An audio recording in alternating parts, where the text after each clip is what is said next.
Salam alaikum. Alaykoum salam À tous les frères et sœurs musulmans, ainsi que la vie de Dieu sur tous ces corps de mon cœur. Voilà, donc là c'est la suite de la vidéo consacrée au Ramadan. Exactement. Au mois sacré, au mois béni. Au mois sacré et au mois béni. Qu'Allah nous facilite. Amin.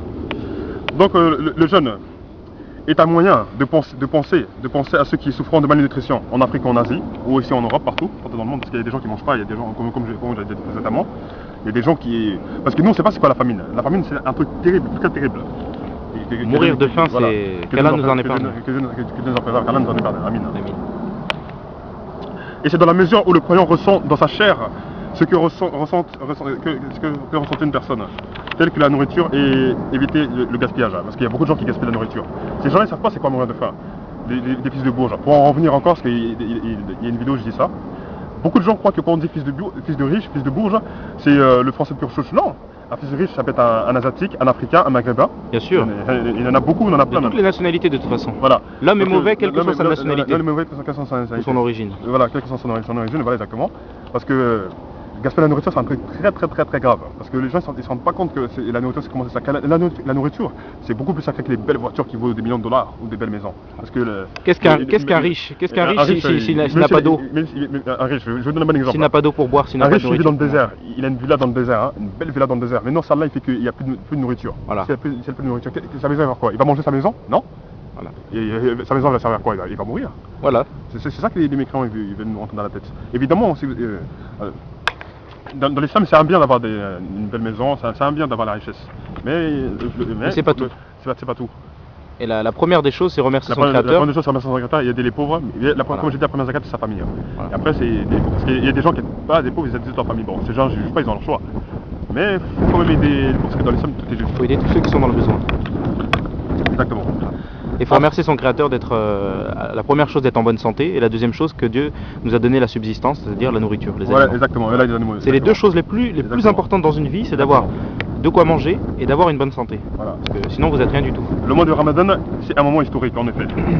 C'est un grand moment, c'est un jour béni, comme je l'ai dit, c'est le jour où le prophète c'est la révélation. Donc le mois de Ramadan, c'est un jour très béni.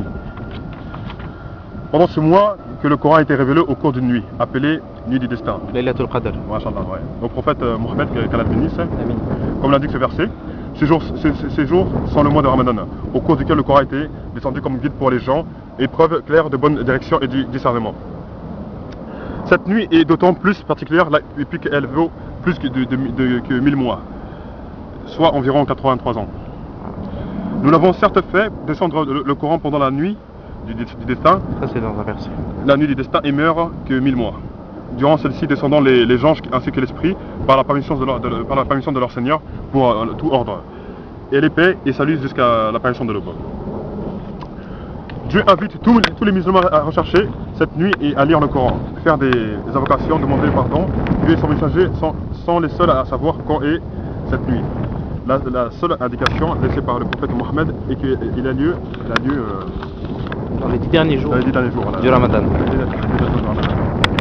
Si je crois bien, c'est bien ça. Hein. Voilà, dans les affaires de les 10 derniers jours du Ramadan. Voilà. Donc que Dieu nous en préserve, que Dieu nous facilite, et que Dieu nous facilite, parce que...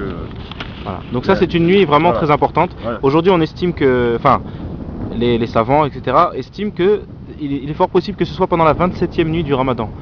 Bon après, on n'a pas de précision exacte sur quelle nuit exacte, mais en tout cas c'est dans les 10 derniers jours du Ramadan. Voilà. Ils sont très importants parce qu'il y a la nuit du destin où on peut invoquer son Seigneur. Exactement. Et où Allah exauce toutes les invocations de ses créatures, de ses serviteurs. Amin. Le prophète Mohammed a dit, celui qui jeûne pendant le mois du Ramadan avec une foi sincère et la volonté de gagner le pardon de Dieu, alors tous ses précédents péchés seront pardonnés. Vous voyez la miséricorde de Dieu, Dieu est très miséricordieux. Bon, vous allez peut-être rire, hein, mais Inch'Allah, moi je demanderai à Allah que Allah fasse que je parte vivre au Japon, parce qu'Inch'Allah je compte épouser une japonaise. C'est pour vous dire, non, c'est vraiment pour vous dire qu'on a tous des objectifs dans la vie, et sans l'aide de Dieu, on n'y arrivera pas. Exactement. Il n'y a que Dieu qui peut nous aider. Il n'y a qu'Allah qui peut nous aider, exactement. Et qui peut nous... Le Ramadan unit les musulmans qui sont tous frères et sœurs devant Dieu, désirant sincèrement être pardonnés de leurs péchés, mais n'oublions pas une chose. Le jeûne pendant le mois de Ramadan est un pilier de l'islam. Un pilier très important aussi, c'est un pilier très important. C'est donc quelque chose de très important. Il est le seul pilier qui englobe tous les autres car, premièrement, pour pouvoir jeûner et voir son jeûne agréé, il faut être musulman. Ah, ça c'est. Oui, évidemment, faut avoir la foi en la ilaha illallah. Il n'y a de Dieu que Dieu. Il y a de Dieu il y a des divinités dignes d'adoration que Allah. Et que le messager de Dieu est son envoyé. Voilà. Et que Mohammed sallallahu alayhi wa sallam est son envoyé, son messager. Exactement. Donc c'est pour ça qu'il faut être musulman. Voilà. Avoir dit le témoignage de foi comme le frère a dit.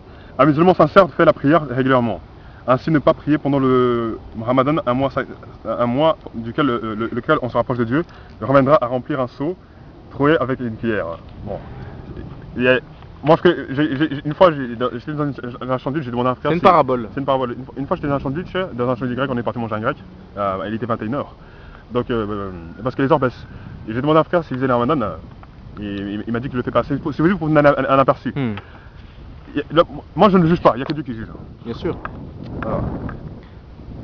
Parce que c'est-à-dire, si vous voulez, quand on fait le Ramadan, il faut faire les 5 prières quotidiennes. Sinon, le Ramadan n'est pas nul, mais voilà, comme dit la parabole, ça revient à remplir un seau d'eau troué en fait. Voilà.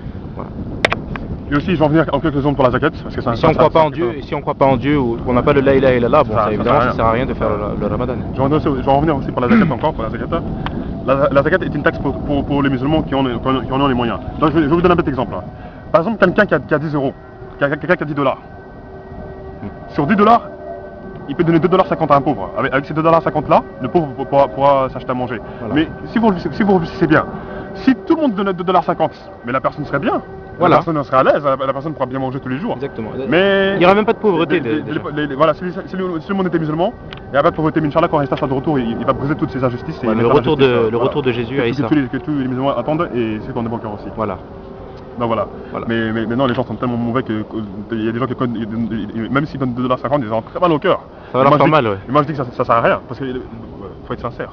Voilà. Si vous n'êtes pas sincère, c'est pas la peine. Il faut que ce soit de bon cœur, il faut que ce soit pour Allah, il ne faut pas que ce soit par ostentation. Voilà. Aussi, parce que l'ostentation c'est très très grave. C'est un des pires des péchés aussi. Voilà, l'orgueil. Voilà. Car c'est Allah le roi, c'est Dieu le roi. Voilà. Donc ça permet aussi à un certain niveau de réduire les inégalités. Pendant le mois de Ramadan, le croyant doit également s'acquitter d'une taxe avant le jour de la fête du fin de Ramadan. Ah oui, la Eid al-Fitr. C'est la fête, c'est le jour de fête. Excusez-moi, à la fin du Ramadan. C'est pas ma langue, donc j'ai un peu de mal. Mais Inch'Allah, je vais apprendre. Inch'Allah, bien sûr. Et je voudrais parler aussi de mon cher frère Abdelmalik. J'ai un frère qui vit au Yémen, un cousin, un grand frère. Aujourd'hui, si je suis musulman, c'est grâce à lui. Et je dois beaucoup, parce que c'est lui qui m'a guidé vers l'islam. Qu'Allah le bénisse. Qu'Allah le bénisse, Amin, c'est un frère en or. Inch'Allah, j'irai le voir avec mon frère qui est là, mon frère Samir qui est là. On est à Inch'Allah, bien sûr. Et voilà. Donc, pour en finir, si les croyants avaient véritablement conscience ça c'est une parole du prophète Mohammed, une parole en or de notre cher prophète Mohammed, que Dieu le bénisse. Amin. Le prophète Mohammed sallallahu alayhi wa sallam avait dit, si les croyants avaient véritablement conscience de la bénédiction qu'il y a dans le fait de jeûner durant le mois de Ramadan, il souhaiterait que ce mois dure toute l'année. C'est vraiment pour vous dire que le Ramadan c'est un jour très très béni. C'est un mois vraiment béni. C'est un mois vraiment béni où tous les frères et sœurs doivent très bien s'entendre, où tout le monde doit se réconcilier, même votre ennemi qui est votre frère, même si vous êtes disputé avec un frère qui était votre bien avant, vous devez vous réconcilier parce que c'est un jour où le Coran est descendu, donc c'est un jour très béni. C'est un jour béni. Il faut oublier tous les soucis de ce bas monde et se concentrer sur la spiritualité. C'est beaucoup plus sucré qu'une bonne glace à Gendas, 2 heures de lait. Voilà, bien sûr. Que Dieu nous guide tous. Merci Amin. beaucoup de m'avoir écouté. Assalamu alaikum à tous les frères et sœurs musulmans. Alaykoum salam. Ainsi que la paix de Dieu soit sur ceux qui ont de bon cœur. Amin. Amin.